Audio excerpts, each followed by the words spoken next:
Hey guys, it's Andrea from the blog Pine and Prospect Home, and today I am going to be sharing my spring home tour with you, and I'm doing this along with 7 other very talented ladies who are sharing their homes as well, so be sure you go and check out all of the beautiful tours at the end of this video. I also want to thank Robin at Robin Johnson Decor for inviting me to be a part of this spring home tour. And I'm just so excited to be sharing today. So thank you for having me, Robin. So one of the things that I love so much about spring and summer decorating is just the fact that you can sort of scale back. So when I think about the holidays, a lot of times you're adding more, you know, you're adding garlands and wreaths and bows, and with spring and summer you almost get to start with the bare bones of your home and just make it come to life and feel fresh and alive. And one of the first things that I do in order to make my home feel like spring is I bring in stems and flowers and greenery. And at this time of year when we still have a little bit of snow on the ground, I don't necessarily have real stems, but I use a lot of faux, and I think it's just a great way to bring a fresh, warm spring vibe into your home. So as you walk through our front door, the first room that you enter into is our entryway, and it's very minimal. We have tried to make the best use of the space, and so we found some fun little number hooks and hung those on the wall, and I've used those hooks during this time of year to hold straw hats and sun hats, and I feel like those items really invite you to step outside and to enjoy this time of year. I also have a little 3-tiered basket that I thrifted for $15, and I love that I can use that for decor purposes, but it's also great for storage. We throw keys in there and mail. In the wintertime we use it for gloves and hats, and then in the spring and summer I love to use that top tier for flowers and for greenery, and they really just make the whole entryway come to life. As you make your way into the living room, again, I really like to keep things simple. I don't do a lot of decorating. The surfaces don't have a lot of stuff on them, but I think it's important to choose pieces for your home that are very intentional if you can. I know what it's like to have to work with what you have for several years. My husband and I lived with a yellow couch for the first 4 years of our marriage, so I totally get that. But I think that when you do have the opportunity to pick something for your home, whether or not, you know, it's a larger investment piece or something that you see at a thrift store, you should really love that item. And that's what I've tried to do with my home and with the pieces I use in my home. Is to choose pieces that I really love, and I let those things shine, and I just keep the decor very minimal. And so what I've done for spring is just bring in pops of greenery. I have some flowers near the fireplace. Our stone fireplace was a complete DIY project. It used to be brick, and we covered it with air stone, and I recently added the beautiful arch above the fireplace opening, as well as a little electric wood burning stove, and I have a video about that if you're interested in checking it out. But I kept things very simple over here. The grate was a Facebook Marketplace find, and I love how it flows with the arch in the stone. And then I kept the decor very simple near the fireplace as well. Our DIY built-ins next to the fireplace are again very simple. I've collected some white little pictures over the years that I really love, and I think that they make such a wonderful statement when they're all grouped together like that. And then I also brought up some of my beautiful sort of aqua blue glass, and I have that sitting just outside the entryway, and those jars just really feel like spring to me. I used a lot of stripes on my pillows and blankets throughout the room, and stripes to me very much say spring and summer. And I talked about this in my bedroom tour last week, but there's something about stripes to me that I just love. Really, I love them all throughout the year, but especially in the spring and summer. I love choosing unique pieces that have a lot of character, and so on our coffee table, I brought in this galvanized old minnow bucket that I found at a thrift store.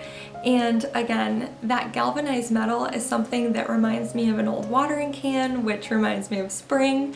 So I love using that during this time of year to hold a big old cluster of faux stems and just really make the house feel fresh and alive.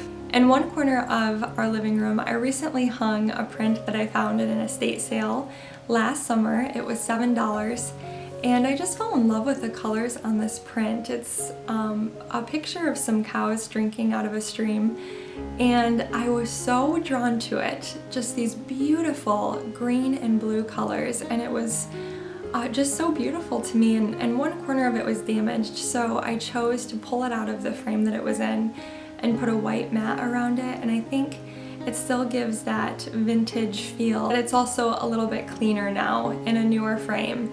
And so I love the way that that pulls in all of the beautiful greens and blues in this corner. Above the other chair, I have some thrifted baskets hanging on the wall with some eucalyptus sort of, you know, pouring out of them. I added some vintage books to the table near the chair, and those books sort of draw in those same colors from the painting with the blues and the creams. The rug that you see in here is actually my Ruggable rug that I shared recently in my thrifty dining room tour.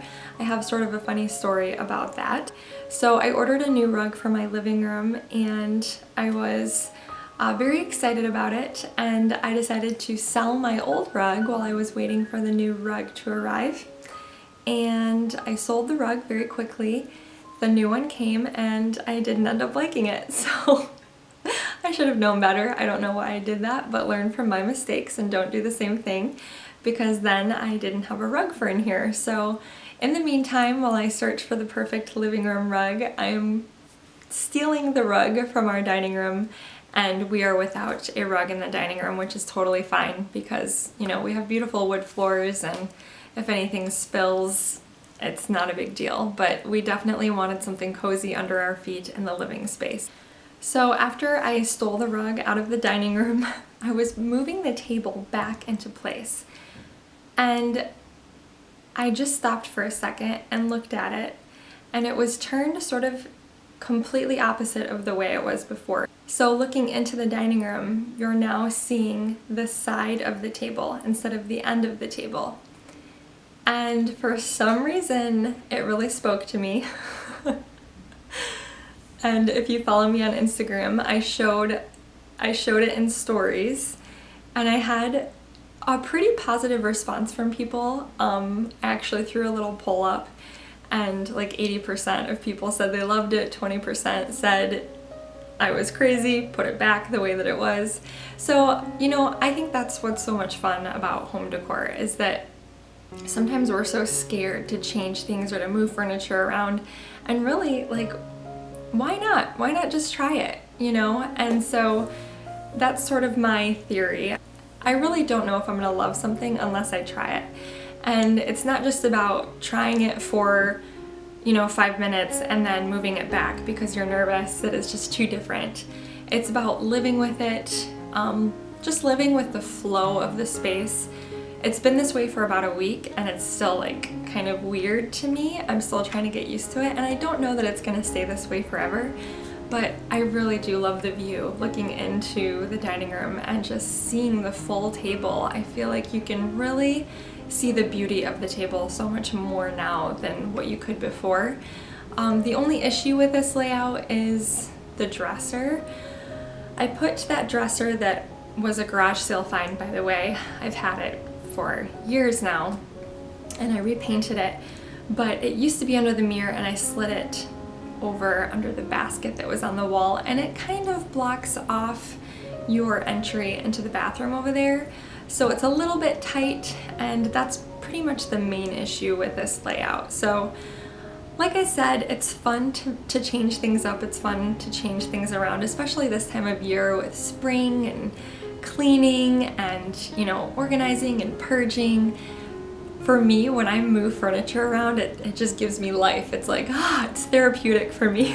So we're just gonna live with it for a little while and see how it works for our family. And you know, if we don't like it, we'll move it back. But for right now, I think it's really pretty. So we'll see. We'll see how long it stays this way. But you guys are gonna have to let me know what you think of this layout as well. It's very different.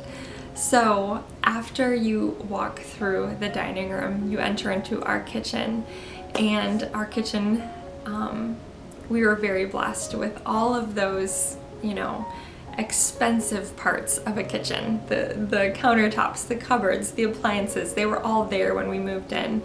And really over the years, my husband and I have just changed some of the cosmetic things. We painted, we added corbels, subway tile, a stone accent wall, new window trim on that wall. And so just by doing those things, we've really changed the space from a very modern feeling kitchen to a kitchen that feels more like the cottage style home that we live in. Making the dining room feel like spring was really simple, honestly. I go back to those stems and those flowers. I think that is one of the main things that will really make your space feel like springtime, is looking for some green to bring that life into your space. That's what I've done in this room. I added some stems to the dresser, and I actually do love how they pop against the basket behind them. And then I used some vintage jars that I found antiquing recently to put some stems on the table as well. And it's very simple and very minimal, but I love the way that it looks. The same goes for the kitchen. I put some stems in the basket above the fridge, and I love how they look against that stone wall behind them. And then I also put some stems, some faux tulips actually, near our sink. And just by sort of stripping back, cleaning, clearing off spaces, bringing in that touch of blue, those touches of green, I was able to make the home feel like spring. And I think that's the most important thing to keep in mind, is you don't have to add a lot. It's almost better to sort of take away. I also added some touches of spring to our bedroom. I just shared our bedroom last week in my spring bedroom tour, if you'd like to see more of it there. But I really followed these same principles. Strip back, minimize, add some hints of blue, some touches of green. I love incorporating straw hats again. I hung some on the wall near our bed. Like I said before, there's something about seeing those items that just make you feel warm inside. They make you feel like spring is in the air. So when you're decorating for spring, I don't just look for a sign that says spring. I look at textures. I look at colors. I try to use items that might not necessarily be so literal when you decorate for spring, but more so items that give that feeling of spring, if that makes sense. I hope it does. Well, I hope you enjoyed this spring home tour. And again, I want to thank Robin for inviting me to be a part of this amazing group of women. And I hope that you'll go and check out all of the other ladies that are sharing their spring home tours as well. I will put my tour in a playlist so that you can go check out all of their beautiful homes. Thanks so much for watching, guys. If you are new to my channel, please be sure and hit that subscribe button. Bye, guys.